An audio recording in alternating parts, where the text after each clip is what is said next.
Hey guys, welcome to my channel. আশা করছি তোমরা খুব ভালো আছো, জাস্ট ফাটাফাটি আছো। আমি প্রিয়াঙ্কা আবার একটা ব্র্যান্ড নিউ ব্লগ নিয়ে চলে এসেছি। আজকে আমি তোমাদের সাথে শেয়ার করবো ড্রেসিং টেবিল অর্গানাইজার। মানে আমি ড্রেসিং টেবিলটাকে কীভাবে গুছিয়ে রাখি সুন্দরভাবে, সেটাই তোমাদের সাথে শেয়ার করবো। অবশ্য ড্রেসিং টেবিলটা অনেকটা পুরনো, সেই পুরনো ড্রেসিং টেবিলটাকে কীভাবে গুছিয়ে রাখি সেটাই তোমাদের সাথে শেয়ার করবো। চলো এখন থেকে ব্লগটা স্টার্ট করি। আশা করি তোমাদের ভিডিওটা আজকে খুব ভালো লাগবে। দেখে নাও তোমরা, পুরো ড্রেসিং টেবিলটার অবস্থা একদমই পুরনো হয়ে গেছে। ড্রেসিং টেবিলটা মানে না থাকলে নয়, এরকম একটা ব্যাপার।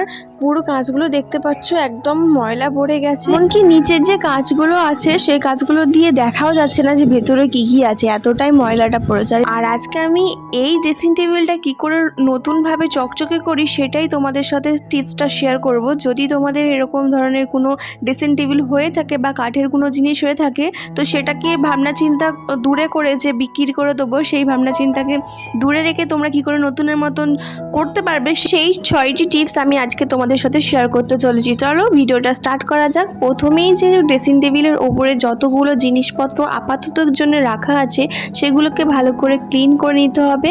আর একটা শুকনো কাপড় নিতে হবে, যাতে ধুলোগুলো পড়ে থাকলে সেগুলোকে পরিষ্কার করে নেওয়া যায়। তো সেরকমই আমি একটা কাপড় নিয়ে নিয়েছি। এখানে ভালো করে কোনায় কোনায় যেসব ধুলো পড়ে রয়েছে সেই সব ধুলোগুলো পরিষ্কার করে নিয়েছি। আর এরপর যেটা দিয়ে পরিষ্কার করব সেটা তোমরা ভাবতে পারছো না। এটা ঘরেতে অনেক বাড়িতেই অ্যাভেলেবেল আছে, অনেক বাড়ি বলবো না, সব বাড়িতেই প্রায় অ্যাভেলেবেল আছে। তো তোমরা ইজিলি এটা দিয়ে একদম চকচকে করে নিতে পারবে কাঠের জিনিস। আমি এখানে সব জিনিসপত্রগুলো বের করে নিচ্ছি। আগে ফার্স্টে তো ওগুলো মুছে নিলাম। আর নিচে যেসব জিনিসপত্র রাখা আছে মানে এগুলো কোনো কাজে লাগে না, এখানে ঢুকিয়ে রাখা হয়েছে। আজ থেকে একদম নতুনের মতন এই ড্রেসিং টেবিলটা। চলো পরিষ্কারটা করে নিই। এর ভেতরে যে ময়লাগুলো পড়েছে তার জন্য আমি এখানে নিয়েছি একটা তুলি কেন নিয়েছি, কোনায় কোনায় যেসব ধুলোগুলো জমে আছে সেগুলো তো হাত দিয়ে পরিষ্কার করা যাবে না বা কাপড় দিয়ে পরিষ্কার করা যাবে না, সেই কারণে আমি এখানে নিয়েছি একটা তুলি, যাতে কোনাগুলো ভালো করে নোংরাগুলো বের করতে পারি। আর এর মধ্যে আমি সব ঢুকিয়ে রেখেছিলাম মগ, মানে ব্যবহৃত যে স্নানের মগগুলো হয় এগুলো ঢুকিয়ে রেখেছিলাম। আর আলতা যে আমরা পরি বা সিঁদুর যেগুলো পরি সেগুলো এর মধ্যে ঢোকানো ছিল। অনেকগুলো আলতা জমে গেছে, এগুলো তো ফেলে দেওয়া যায় না, তার সেটাকে বের করে নিলাম। আর পুরনো পেপারটাকেও বের করে নিলাম। এবারে চলো প্রথম টিপসটা শেয়ার করা যাক। পুরনো পেপারটাকে বের করে নেওয়ার পরে তোমরা সবসময় চেষ্টা করবে একটা নতুন পেপার বা যে কোনো কাগজ দিয়ে জায়গাটাকে টান টান করে পেতে দিতে।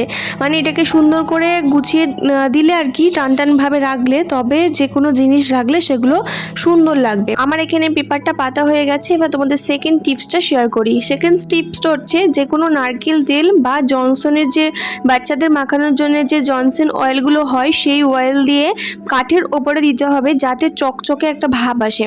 তোমরা রেগুলার বেসিসে যদি এটা ইউজ করতে চাও দারুণ কাজ করে। এখন থাকতেই দেখতে পাচ্ছ কতটা চকচকে ভাব চলে এসছে। জল বা সার্ফে দিয়ে না পরিষ্কার করে এরকম অয়েল দিয়ে পরিষ্কার করলে যে কোনো কাঠের জিনিস খুব চকচক করে। তো এই টিপসটা ফলো করো, দেখো কাঠের জিনিস যত্নে থাকবে, সুন্দর থাকবে আর চকচকে ভাবও এনে দেবে। তো আমি এখানে অয়েলটা কাপড়ের মধ্যে দিলাম না, কারণ কাপড়ের মধ্যে অয়েলটা দিলে অনেকটা অয়েল লাগতো, তার জন্য আমি কাপড়ের মধ্যে দিইনি, একেবারে ডাইরেক্ট কাঠের উপরেই দিয়েছি। তোমরা চাইলেই কাপড়ের মধ্যে দিয়ে পরিষ্কার করতে পারো। তো চলো এবার তোমাদেরকে তৃতীয় টিপসটা জানিয়ে দিই। রান্না করার যে আলু আমরা ব্যবহার করি, মানে যে কোনো সবজির মধ্যে যে আলু দিয়ে রান্না করি বা স্কিন কেয়ারের জন্য অনেকে আলু ব্যবহার করে স্কিনে ব্রাইটনেস আসার জন্য, ডার্ক সার্কেল পড়ে গেলে আলুর যে রস ব্যবহার করি সেটাই আজকে আমি কাঁচের ওপর অ্যাপ্লাই করছি। একটা আলু স্লাইস করে কেটে নেবে আর সেটাকে একটুখানি চিপে রসটাকে ভার করে নেবে আর তারপরে কাঁচের ওপর অ্যাপ্লাই করবে। এখানে কতটা ময়লা বেরিয়েছে তোমরা দেখতে পাচ্ছ, আস্তে আস্তে পরিষ্কারও হয়েছে। চলো চতুর্থ টিপসটা জেনে নাও। এই আলু স্লাইসটা দিয়ে তো ভালো করে ঘষে নিলাম। এবার আমাদের লাগবে একটা পেপার, নিউজ পেপার একটুখানি টুকরো করে কেটে ভালো করে চেপে চেপে এই কাঁচের ওপরে অ্যাপ্লাই করতে হবে, যাতে ময়লাগুলো ওই পেপারের মধ্যে উঠে আসে। এখানে দেখতেই পাচ্ছ যে পেপারের মধ্যে কতটা ময়লা উঠে এসছে। আর তোমরা এন্ড অফ দ্য রেজাল্টে দেখতে পাবে কীরকমভাবে কাঁচটা ছিল, মানে এপার ওপর দেখাই যেত না, এরকমই কাঁচটা ছিল। আর পরিষ্কার হওয়ার পরে কত সুন্দর দেখাচ্ছে। তারপরে যে অয়েলটা ব্যবহার করেছিলাম যে কাপড়টা দিয়ে, সেই কাপড়টা দিয়েই এখানে আবার ইউজ করতে হবে কাঁচের ওপরে, তবেই তোমরা এন্ড অফ দ্য রেজাল্টটা সুন্দর দেখতে পাবে। এখানে দেখতে পাচ্ছ আমি সেই কাপড়টাকে নিয়েই ভালো করে কাঁচের মধ্যে ঘষছি। ঘষার পরে দেখো কাঁচটা এখন একদম পরিষ্কার হয়ে গেছে। এপার থেকে ওই পারের কাছে দেখা যাচ্ছে, মানে ভেতরে যা জিনিসপত্র রাখবে সেগুলো একদম ফ্রেশ দেখাবে, কোনো ছাপ দেখাচ্ছে না ময়লার। দেখতেই পাচ্ছ তোমরা। আর এই টিপসটা কেমন লাগলো আমাকে কমেন্ট সেকশনে এসে জানাবে, আর একটা লাইক অবশ্যই কিন্তু করে দেবে। চলো পঞ্চম টিপসটা আমরা জেনে নিই। আমরা যে জিনিসপত্রগুলো আগের জায়গাতে রেখেছিলাম সেই জিনিসপত্রগুলো যদি একই জায়গাতে রাখি তাহলে কিন্তু জিনিসটা দেখতেও ভালো লাগবে না, আর মনে হবে যে কিছুই চেঞ্জ করা হয়নি। তাই আমি এখানে কি করছি, যে আলতাগুলো ওই কাঁচের মধ্যে ছিল সেই আলতাগুলো এই ড্রয়ারটার ভেতরে রেখে দিচ্ছি, মানে নিচের একদম নিচের ড্রয়ারটার মধ্যে রেখে দিচ্ছি। যেহেতু এই আলতাগুলো সবসময়ের জন্য ইউজ করা হয় না, তো তার জন্য আমি এক সাইড করে রাখলাম, যখন যেটা মনে হবে যখন পড়তে হবে তখন বের করে নেওয়া যায় যেন। তো এখানে দেখতে পাচ্ছ সবকটা আলতা সুন্দর করে গুছিয়ে রাখছি সাইড করে, যাতে এলোমেলো না হয়ে থাকে। তো এরপর আমি ড্রয়ারটাকেও সুন্দর করে রাখবো। এই ড্রয়ারের মধ্যে বেশি কিছু আমি রাখিনি, জাস্ট রেখেছি একটা ডায়েরি, যেটা আমার রেগুলার বেসিসে ডায়েরিটা লাগে, সেই ডায়েরিটা এই ড্রয়ারের ভেতর রেখেছি, কারণ সামনে রাখলে আমার বাবু ছিঁড়ে দেবে, তাই ড্রয়ারটার ভেতর রেখে দিলাম। আর এই যে মগগুলো ছিল সেই মগগুলো এই কাঁচের মধ্যে এক সাইড করে রাখছি, আর কিছু মগ রেখেছি আগের যে আলতাগুলো রেখেছিলাম তার মধ্যে। আর এর মধ্যে কয়েকটা মগ রেখেছি, যেহেতু আমি শোকেসের কাঁচ ব্যবহার করি, মানে শোকেসের ভেতর যে কাঁচগুলো থাকে তার ভেতরে আমি আমার সাজগুজগুলো রেখে দিই, তাই জন্য এখানে নিচে কোনো সাজগুজ রাখলাম না।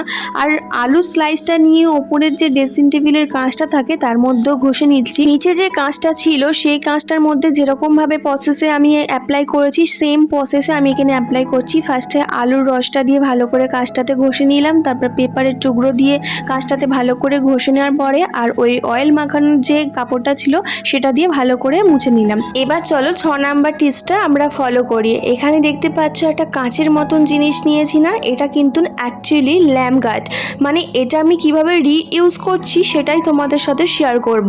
আমরা কিন্তু এরকম ল্যাম্প গার্ডগুলো যদি না ইউজ হয় তখন কিন্তু ডাস্টবিনে ফেলে দিই। তো আজকে আমি ডাস্টবিনে না ফেলে সেটাকে আমি কিভাবে ড্রেসিং টেবিলের সামনে সুন্দর করে সাজিয়ে রাখছি সেটাই তোমাদের সাথে শেয়ার করলাম। এই কাঁচটার মধ্যে আমি রেখেছি কিন্তু কয়েকটা ক্লিপ, আর পরে রাখবো গার্ডার। আর এই যে দেখলে একটা কাপের মতন নিয়েছি, এটা একটা কাঁচের কাপের মতন, এটা কখনো ইউজ করা হয়নি তাই এর মধ্যে রেখে দিলাম কয়েকটা চিরুনি। আর এই যে দেখতে পাচ্ছ ফ্লাওয়ার ভাসটা, এটা একটা হচ্ছে ঝিনুকের ফ্লাওয়ার ভাস, আর এর মধ্যে আমি রেখে দেবো কয়েকটা আর্টিফিশিয়াল ফুল, যেটা খুব সুন্দর লাগবে এবং ড্রেসিং টেবিলটার আলাদা একটা রূপ এনে দেবে। তাহলে এবার চলো আমরা পুরো ড্রেসিং টেবিলটা একটুখানি ট্যুরটা দেখিয়ে দিই, আগে কিভাবে ড্রেসিং টেবিলটা ছিল আর এখন ড্রেসিং টেবিলটার অবস্থা কেমন হয়েছে।